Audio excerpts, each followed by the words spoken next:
বলা যারা জাহান্নামে কাইটে পড়ে গেছে সে তো শেষ, তো জাহান্নামে ভুগতেই আছে। যারা পার হতে পারবে এরপরে তাদের হলো হিসাব নিকাশের পালা। হিসাব নিকাশের পালা যখন আসবে, যারা বদকার থাকবে বদকারদের বাম হাতে আমলনামা দেওয়া হবে, আর নেককারদের ডান হাতে আমলনামা দেওয়া হবে। নেককাররা আমলনামা পেয়ে খুশি হয়ে যাবে। এই দুনিয়াতে পরীক্ষা দেয় না বাচ্চারা, পরীক্ষা দেওয়ার পর রেজাল্ট দেয় না, গোল্ডেন রেজাল্ট তারা পায়, খুশি না রেজাল্ট? খুশি না রেজাল্ট? সেও খুশি, মা বাবাও খুশি, শিক্ষকরাও খুশি, পাড়া প্রতিবেশীরাও খুশি। আর যে ব্যক্তি আমলনামাটা খারাপ হয়ে যায়, রেজাল্ট খারাপ হয়ে যায়, ওই ব্যক্তিও কাঁদে, মা বাবাও তাকে বঞ্চনা করে, শিক্ষকরাও বঞ্চনা করে, এলাকাবাসীও তাকে মূল্যায়ন করে না, কোনো জায়গায় তাকে নাম পায় না। ঠিক তখন যে ব্যক্তি নেক আমল করে যাবে, নেক আমল যখন ডান হাতে পাবে, নেক আমল পাওয়ার পরে খুশি হয়ে যাবে। আত্মীয় স্বজন যারা থাকবে সবাইকে দেখাইবে, দেখো বাবার কত সুন্দর আমলনামা আমাকে দিয়েছে, সবাই খুশি হয়ে যাবে। কিন্তু বদকারের বাম হাতে আমলনামা দেওয়া হবে এবং তার এই মুখটাকে ছিঁড়ে পিছনে দেওয়া হবে, সামনেও দেওয়া হবে না। বললেন কি আমল পাইলাম দেখতেও পারলাম না। কি আমল দিল আল্লাহ দেখতেও পারি না। আল্লাহ রাব্বুল আলামিন বলবেন, আযাবের ফেরেশতারা বলবে, আযাবের ফেরেশতারা আমার ওই বান্দার হাতটাকে মটকাইয়া পিছনে দিয়া দাও। ওই ব্যক্তির হাতটাকে মটকাইয়া পিছনে নেওয়া হবে। পিছনে নেওয়ার পরে দেখবে আরে কোন আমল তো বাদ করে নাই, সব কিছু এখানে লেখা আছে। আল্লাহ বলবেন, ইকরা কিতাবাকা কাফা বিনাফসিকাল ইয়াওমা আলাইকা হাসিবা। সূরা মুসলিম 14 নম্বর আয়াত। আল্লাহ রাব্বুল আলামিন পাঠ করে তোমার আমলনামা, আজকে তোমার হিসাব নিকাশ পর্যবেক্ষণ করার জন্য, হিসাব দেওয়ার জন্য তুমি নিজেই যথেষ্ট। তোমার আমল তুমি পেশ করো। ওই ব্যক্তি দেখবে আরে আমার আমল তো বড় খারাপ। আমল দেখার পরে সে বলবে আরে আমার তো জাহান্নাম ছাড়া উপায় নাই। তখন ওই ব্যক্তি আমলকে কি একটু ঘুরানোর চেষ্টা করবে, আমলটা ভালোভাবে পেশ করবে না। এরকম মিথ্যা সাক্ষী দেয় না আমাদের বিভিন্ন জায়গায় আছে না, মিথ্যা সাক্ষী বিচার পেতে দেয়, কোর্ট কাছারিতে মিথ্যা সাক্ষী দেয় না, ওরকম মিথ্যা সাক্ষী পেশ করবে। তখন আল্লাহ সুবহানাহু ওয়া তাআলা তার জবানটাকে বন্ধ করে দেবেন, ইয়া পয়হি তার জবানকে বন্ধ করে দেবেন।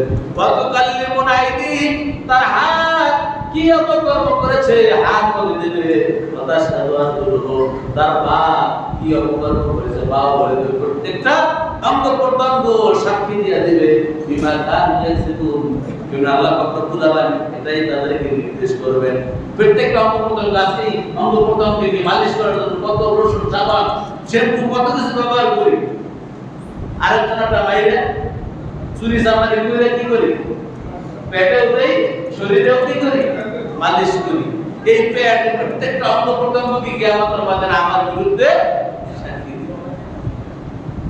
পরিবার পরিজনকে খাওয়াই, তারা তো আপনার পক্ষে সাক্ষী দিবে না। এটা আপনার নিজের অঙ্গ প্রত্যঙ্গ আপনার পক্ষে সাক্ষী দিবে না। তারা সব কথা ঠিক কথা তারা বলে দিবে, আপনি আসামি হয়ে যাবেন, আপনি আসামি হয়ে যাবেন। সম্মানিত ভাই, তাহলে এই হিসাব নিকাশ সেখানে কি যারা বদকার তারা ধরা খেয়ে যাবে, আর যারা নেককার তারা তো হাসতে হাসতে কি জান্নাতে চলে যাবে। সম্মানিত ভাইরা, এরপরে আল্লাহ সুবহানাহু ওয়া তাআলা হিসাব নিকাশ করার পরে জাহান্নামীদেরকে জাহান্নামে নিক্ষেপ করা হবে। জাহান্নামে নিক্ষেপ করার পরে তাদেরকে খানা পিনা বন্ধ করে দেওয়া হবে। একদিকে তো আযাব হচ্ছেই, অন্যদিকে কি খানা পিনা বন্ধ। খাবার দাবার ছাড়া দুনিয়াতে হয়তোবা 3 দিন বাঁচা যায় বা 5 দিন বাঁচা যায়, 1 সপ্তাহ বাঁচা যায়, এরপরে কি মানুষ মারা যায়। পৃথিবীতে যত কষ্ট ভোগ করতে করতে এক পর্যায়ে কি করে সে মারা যায়। কিন্তু জাহান্নামে যতই কষ্ট হোক, একবার মৃত্যুর স্বাদ গ্রহণ করার পরে কিয়ামতের ময়দানে যখন আল্লাহ আবার আমাদেরকে জীবিত করবেন, এরপরে মৃত্যুকে আল্লাহ নিজেই তবে করে দিবেন, আর মৃত্যু মৃত্যুবরণ করবে না। ক্ষুধার পিপাসায় ছটফট ছটফট করতে থাকবে। রব্বুল আলামিনকে ডাকতে বলবে, রব্বুল আলামিন, ক্ষুধার যন্ত্রণা তো ভোগ করতেছি, আর সহ্য করতে পারতেছি না রে আল্লাহ। আল্লাহ আমাদেরকে একটু খাবারের ব্যবস্থা করেন। আল্লাহ সুবহানাহু ওয়া তাআলা বলেন, লাইসা লাহুম তুআমুন ইল্লা মিন গরিব। ওই কিয়ামতের ময়দানে তাদের জন্য গরিব নামক খাবার ছাড়া অন্য কোনো খাবার তাদের থাকবে না। জাহান্নামে যারা গরিব নামক খাবার ছাড়া অন্য কোনো খাবার তাদের জন্য থাকবে না। আল্লাহ রাব্বুল আলামিন আযাবের ফেরেশতাদেরকে বলবে, মালাক যাও, তারা খাবার চায়, তাদেরকে খাবার সংগ্রহ করো, তাদেরকে খাবার সরবরাহ করো। জাহান্নামের ফেরেশতা তাদের সামনে খাবার সংগ্রহ করবে। সরবরাহ করার পরে তারা খাবারটা যখন দেখবে, খাবারের ভিতরে দেখবে যাক্কুম নামক কাঁটাওয়ালা ফল তাদের সামনে পেশ করা হবে, যার ভিতরে সাধারণত যেরকম কাঁটা আছে ওরকম কাঁটাওয়ালা খাবার তাদের সামনে পেশ করা হবে।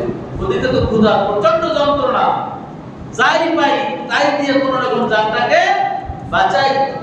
ওই কাঁটাযুক্ত যাক্কুম নামক খাবারটা তারা ধরে মুখের ভিতরে পুরে দিবে। মুখের ভিতরে পুরে দেওয়ার পরে যখন ঢেকুর দিবে, এই গলা পর্যন্ত চলে আসবে। গলা পর্যন্ত চলে আসার পরে ওই কাঁটাগুলা এমন ভাবে তাদেরকে আঁকড়ে ধরবে, ওই যাক্কুম নামক ফলটা তাদের ভিতরেও যাবে না, আর বের করতেও তারা পারবে না। খাবারটা ভিতরেও যাচ্ছে না, বের করতেও পারছে না। এখন আরো বেশি যন্ত্রণা। তখন ছিল একটা, এখন কি যন্ত্রণা আরো। তারা আফসোস করবে, হায় রে কি হলো, এই কি খাবার দিলে রে মালিক।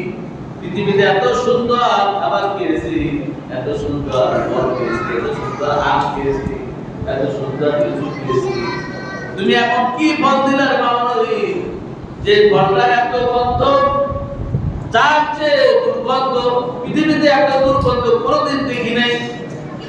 ওই ফলটা এত তিতা, বলবে রব্বুল আলামিন, পৃথিবীতে এত ফল খেয়েছি, এরকম তিতা খাবার কোনোদিন খাই নাই, এত দুর্গন্ধ যুক্ত ফল কখনো দেখি নাই। আল্লাহ খাবারটা দিলা, খাইলাম, কিন্তু খেতেও পারতেছি না, বের করতেও পারতেছি না। তাহলে জাহান্নামীদেরকে যে খাবার দিবে, এই খাবারটা কি? দুনিয়াতে আমরা খাবার খাই, খাবারে কি হয়? ক্ষুধা মিটে আর শরীর শক্তি বৃদ্ধি পায়, ঠিক না? খাবারের দ্বারা শরীরের শক্তি হয়, শরীরের গ্রোথ বাড়ে, ক্ষুধা নিবারণ হয়। আল্লাহ রাব্বুল আলামিন বলে, জাহান্নামীদেরকে যে খাবার দেওয়া হবে, ওই খাবারের ভিতরে তাদের পিপাসাও মিটবে না, তৃষ্ণাও মিটবে না, তাদের ক্ষুধাও মিটবে না, এবং শরীরের শক্তিও বৃদ্ধি হবে না। ওই জাহান্নামে যে টরি নামক খাবার সরবরাহ করা হবে, ওটা মানুষ খাবে, এর দ্বারা কোনো উপকার হবে না, না তাদের ক্ষুধা নিবারণ হবে, না তাদের শক্তি বাড়বে। এরকম একটা খাবার আমি গবেষণা করে দেখেছি, এরকম একটা খাবার এই পৃথিবীতেও আছে, এরকম একটা খাবার পৃথিবীতেও আছে, যে খাবারটা কি ক্ষুধাও মিটায় না, তৃষ্ণাও মিটায় না, শরীরের শক্তিও বৃদ্ধি পায় না।